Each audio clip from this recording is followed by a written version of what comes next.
You're welcome to your EWZR tutorial. I come back to academics, setup. I wait for that to load, academic setup, and I come to class details. Great. So these are the classes that are in this school at the moment. Now, for JSS 1A, this is the class teacher here. For JSS 1B, this is the class teacher here. So this is where you can allocate class teachers for each of the classes, and not just anybody can do this. Whoever is the admin in charge or whoever has the permission levels will be able to have access to this page. Once the teacher has been assigned as a class teacher, once he logs into his portal, he or she will only see his classes. I will talk about how to set permission levels in another video, so you can just keep your eyes peeled for that. We just brought in two new staffs, John Duran and Esther Doe. But we can see that all of the classes, they're all occupied by class teachers. So let's assume that for JSS 1A, this staff has left. So all I'm going to do is come here, change teacher, and it's going to fetch all of the teachers in my current staff list. Now, when teachers are coming in, you kindly ensure that passport is also uploaded so that their nice pictures will also show here. But because this is a demo account, pictures won't show. So I want to allocate JSS 1A to John Duran. So I just hit the radio button here and submit class teacher. Change class teacher for basic 1 to John Duran. Of course, yes. So once that is done, voila, JSS 1. John Duran is the class teacher for JSS 1A. So it means that every class administration in JSS 1 is under the supervision of John Duran. John Duran can append signatures. John Duran can append comments. He can do so many things. He can grade his student psychometric skills and all of that. So I'll show you in another video how class teachers can grade their students in their psychometric skills.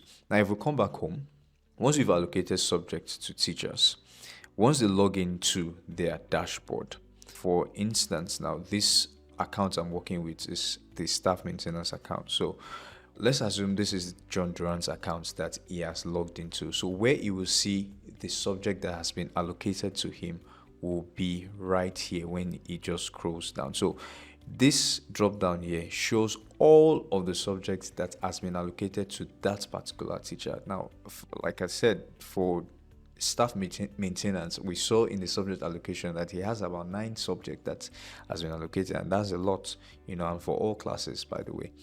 But for John Duran, if we log into his account, because of time I won't log in, but this is exactly how his dashboard will look like as a class teacher or as a subject teacher. So all of the subject that has been allocated to him and the students in that class. Now, I've not touched how to bring in students. I'm going to show us how to do that now. This is how it's going to look like. So if he picks JSS 1A, in case he wants to grade JSS 1A students, it's going to fetch the students in that class, and he can grade them, their CA, their test, their exam. Let's say I want to do that. I will show you this in other videos, but I'll just try and play around with this for now. I am grading my students.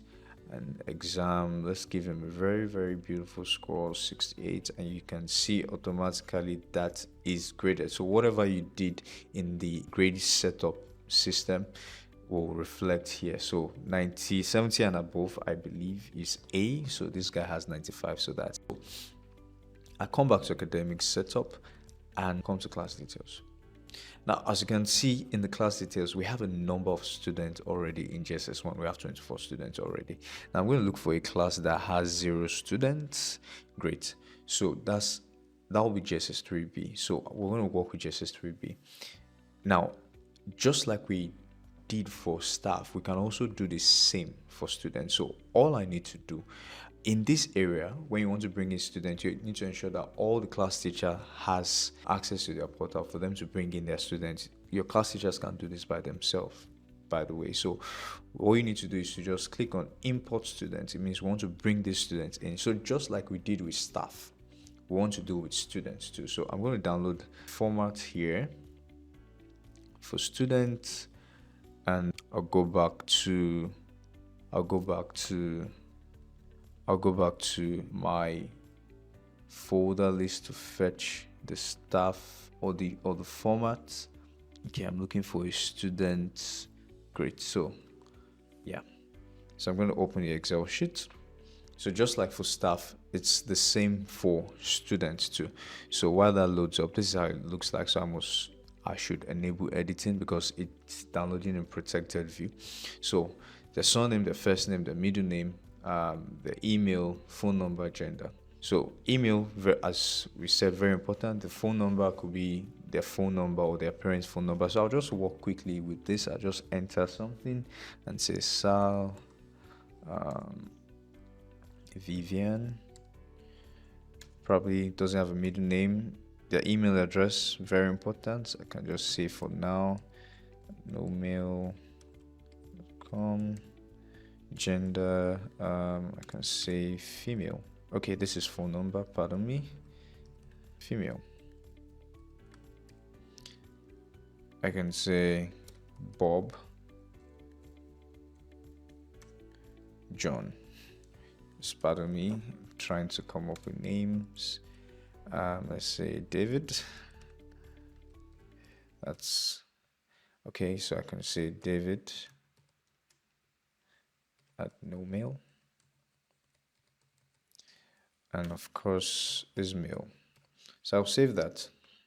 I come back to my eDossier here and I click on import students. Remember, it's looking for the file it's working with. So don't make the mistake of tampering with the headers here. Once you tamper with the headers here or try to change anything, probably change this phone to telephone, it's not going to accept it. So whatever the system gives you is what you're meant to give it back. So I'm going to choose file. I'll choose file and click on that. So I'll wait for that to fetch that, and voila, I have this already. And now, great. So if we go back to GSS 3A now, we should have those students. Yes. So if I click on them, I should have Bob, John, David, and I should have Sally Vivian. Beautiful. So these two students have now been admitted into GSS 3B. So this is one way of bringing in students in. A very, very effective way of bringing students in to the school is obviously through the admission process. And I will also show you in another video how the eDossier admission portal works, where students or potential students can apply from anywhere in the world to your school, and they fill in their information, and even the class teacher will not even need to, get information to fill and stuff. But they will fill in information from the application portal, and once they are granted admission, they will be populated here.